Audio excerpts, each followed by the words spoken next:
E aí, gente, tudo bem? Professor William, vamos lá para mais uma aula. Vamos continuar o nosso assunto sobre ligações iônicas. Então, a gente vai para a segunda parte da aula sobre ligação iônica. Então, na aula passada, a gente falou sobre a ligação iônica, sobre a definição, sobre a maneira como você precisa pensar para conseguir chegar na fórmula, na representação de um composto iônico, não é assim? Então, é sempre importante você recorrer ou à distribuição eletrônica, para saber quantos elétrons o elemento tem na camada de valência, para saber quem é metal, quem vai doar, quem vai receber, ou você pode direto recorrer sempre à distribuição eletrônica. Então, para relembrar o que nós conversamos na aula passada, eu vou fazer mais um exemplo aqui. Ó. Então, eu quero chegar na representação de um composto iônico formado por alumínio e enxofre. O que você pode pensar? Uma outra maneira.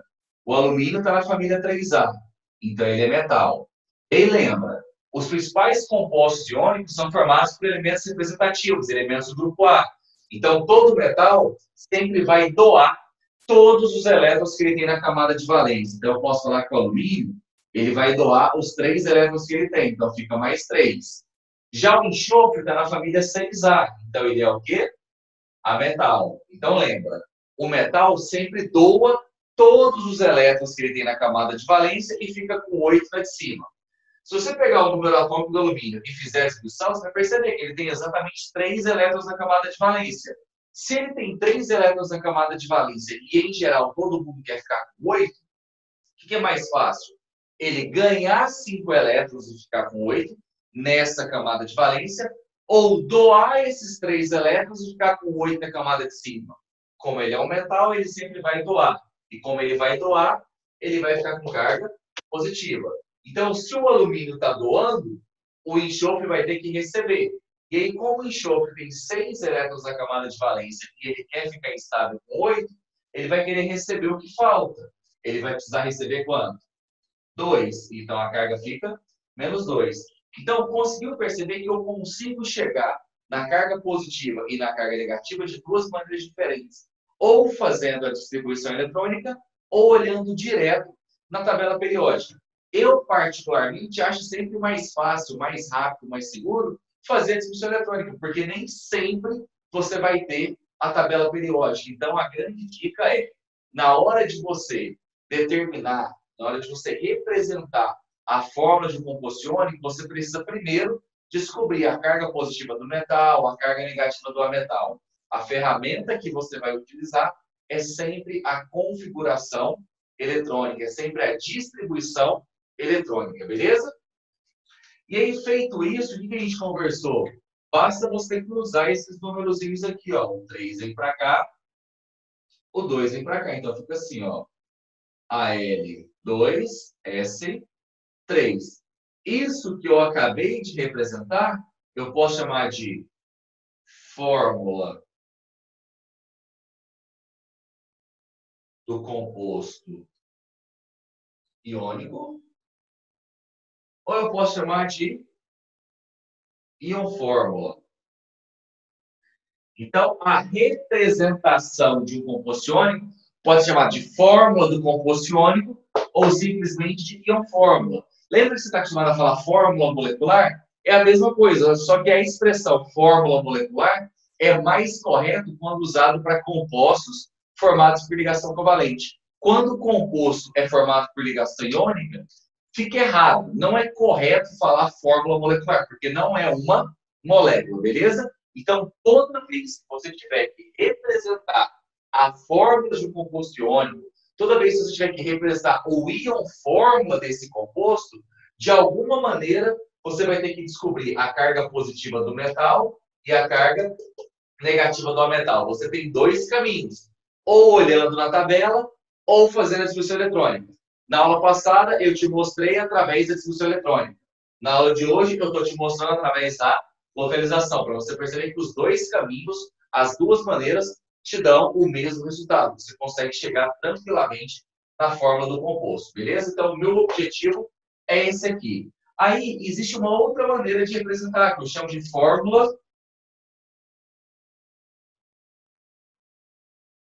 de Lewis.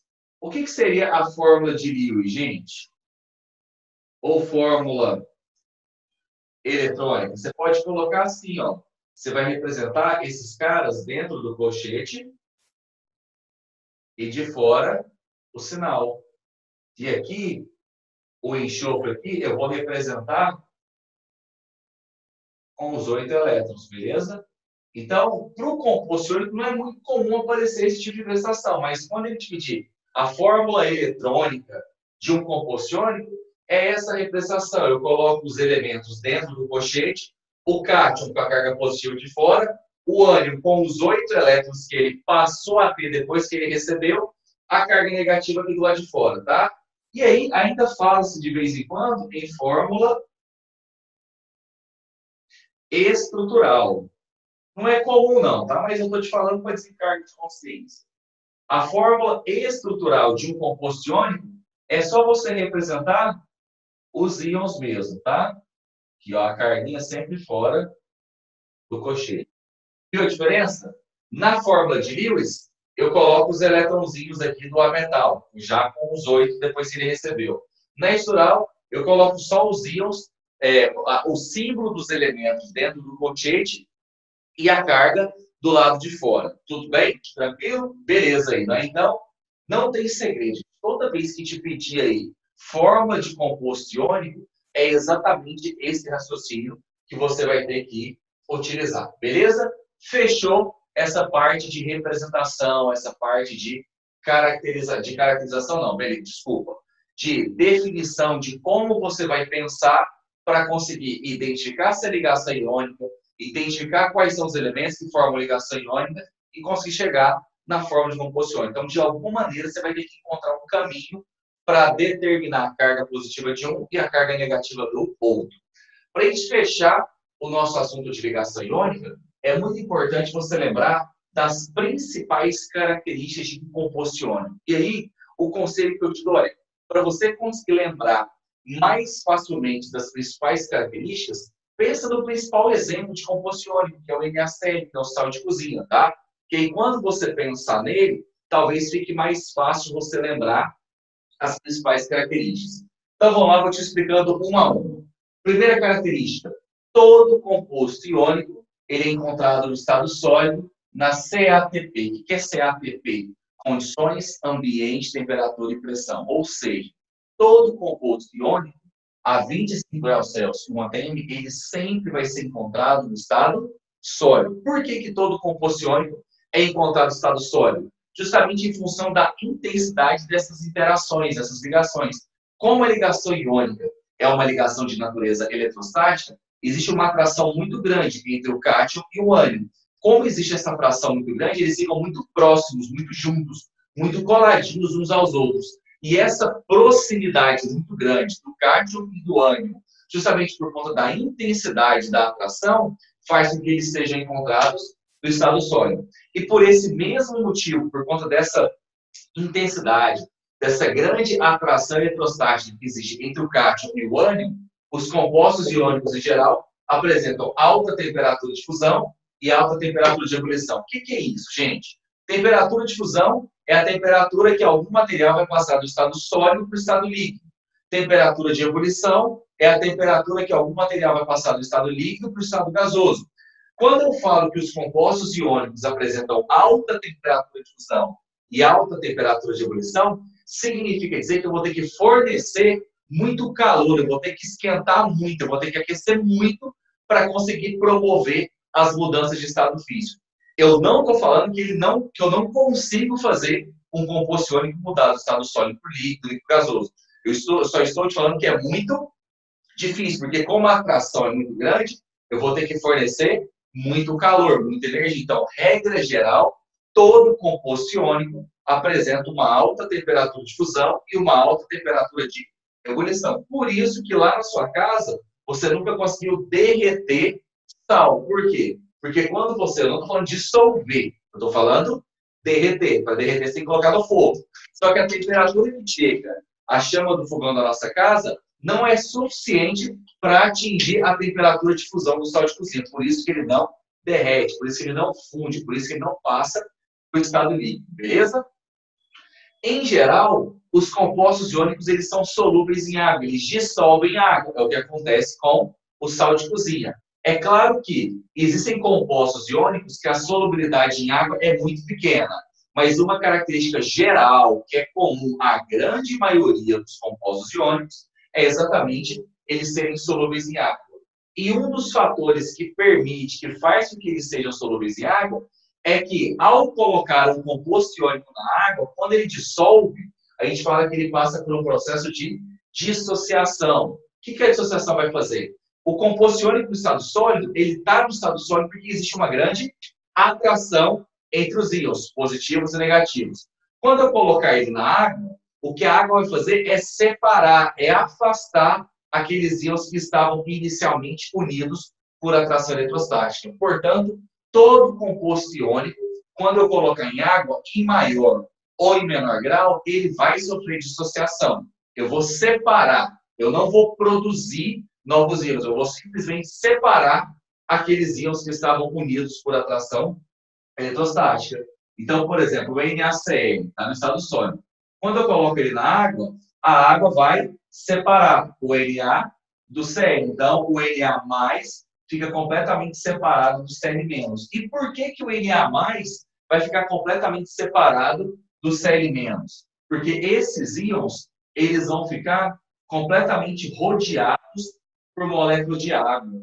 Então, é exatamente essa atração, essa grande atração que existe dos íons pela molécula de água, que faz com que esses compostos sejam solúveis em água, que faz com que eles sofram dissociação, tá? Então, tanto o íon positivo quanto o íon negativo, eles irão ficar completamente rodeados aqui por moléculas de água.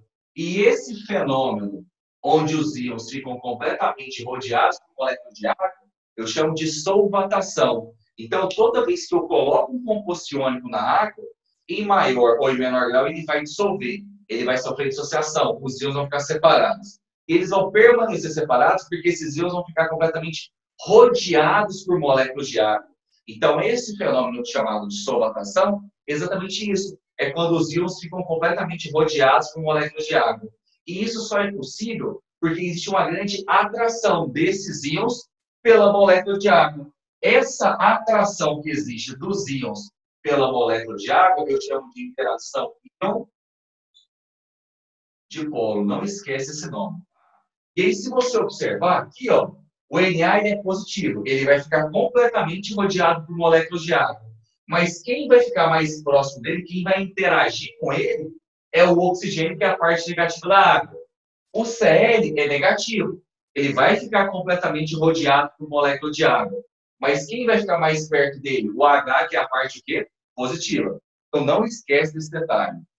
Todo composto iônico, coloquei em água, vai dissolver. Vai sofrer dissociação. A dissociação é um fenômeno físico, onde ocorre apenas a separação. E o que garante, o que faz com que esses íons permaneçam separados, é o fato deles ficarem solvatados. E essa solvatação só vai ocorrer devido a uma grande atração, devido a uma grande afinidade que existe entre os íons com a molécula de água.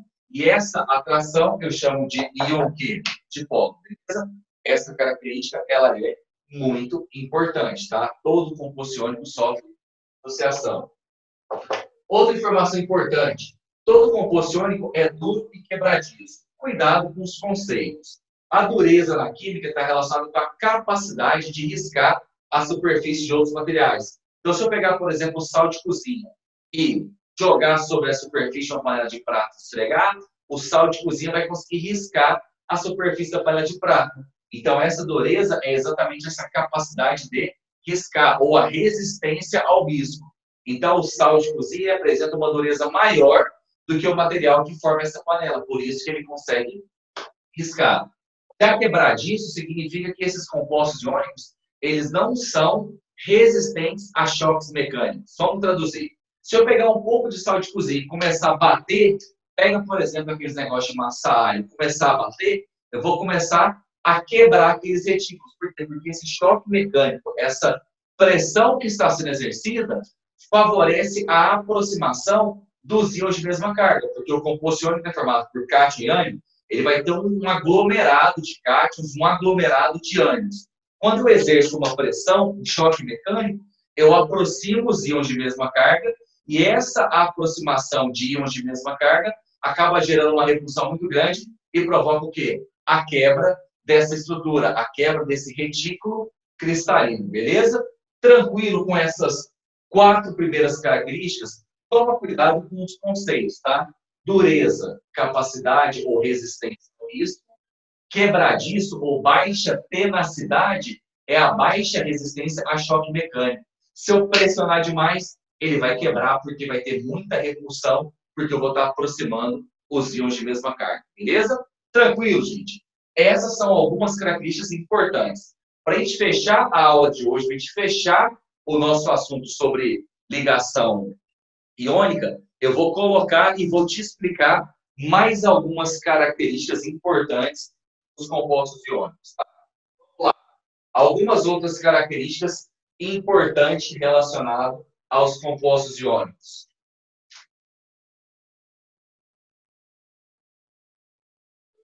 Conduzem corrente elétrica quando fundido ou em meio que aquoso. O que isso quer dizer, gente? Todo composto iônico, quando ele está fundido, significa que ele está derretido, ele está no estado líquido.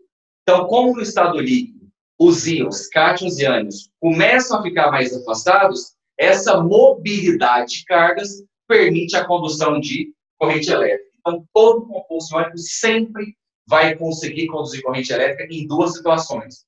Ou quando ele está fundido, quando ele está derretido, quando ele está no estado líquido, ou quando ele está em meio aquoso, quando ele está dissolvido na água.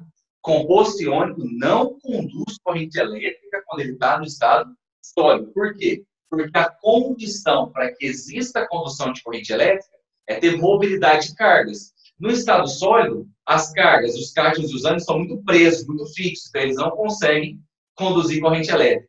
Para que eles consigam conduzir, ou tem que estar no estado líquido, porque aí afasta um pouco, já apresenta uma maior mobilidade, ou dissolvido em água. E quando um composto iônico está dissolvido em água, portanto, eu vou ter íons livres, eu vou ter a mobilidade dos íons que vai permitir a condução de corrente elétrica, eu posso falar que eles formam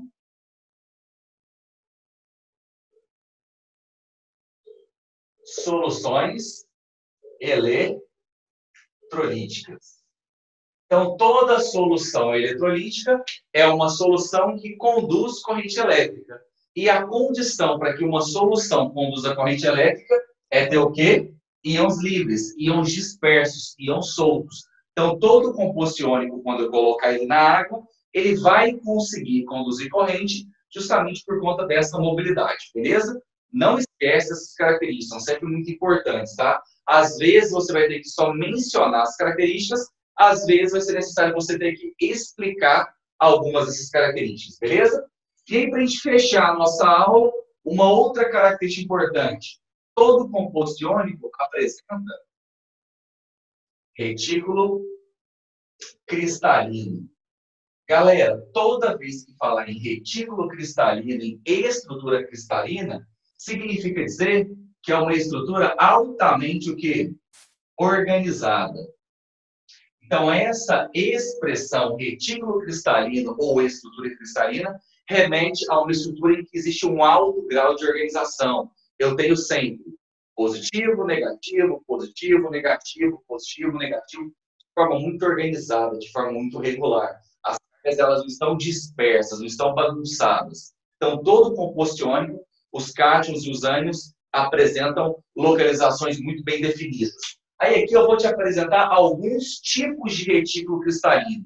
Eu só preciso que você lembre dos nomes e da maneira como os íons, cátions e ânions se organizam em cada um desses retículos. Eu vou te dar uma ideia aqui, ó. São 3 importantes. O retículo cristalino chamado de cúbico simples, cúbico de face centrada, e o terceiro, cúbico de corpo centrado. Relaxa, porque você não vai ter que olhar para o composto iônico e conseguir deduzir, conseguir identificar. Eu só preciso que você lembre que existem essas possibilidades. Então, toda vez que você se deparar com essas expressões significam dizer que são diferentes maneiras que eu tenho de organização para esses íons dentro de um composto iônico, tá? Então, todo composto iônico apresenta um retículo cristalino, uma estrutura altamente organizada. E dentro dessa estrutura altamente organizada, os cátions e os ânions podem ser organizados em um retículo chamado de cúbico simples, em um retículo chamado de cúbico de face centrada, ou em um retículo cristalino chamado de cúbico de corpo centrado. Eu vou te dar uma ideia. O que seria o cúbico simples? Imagina que um cubo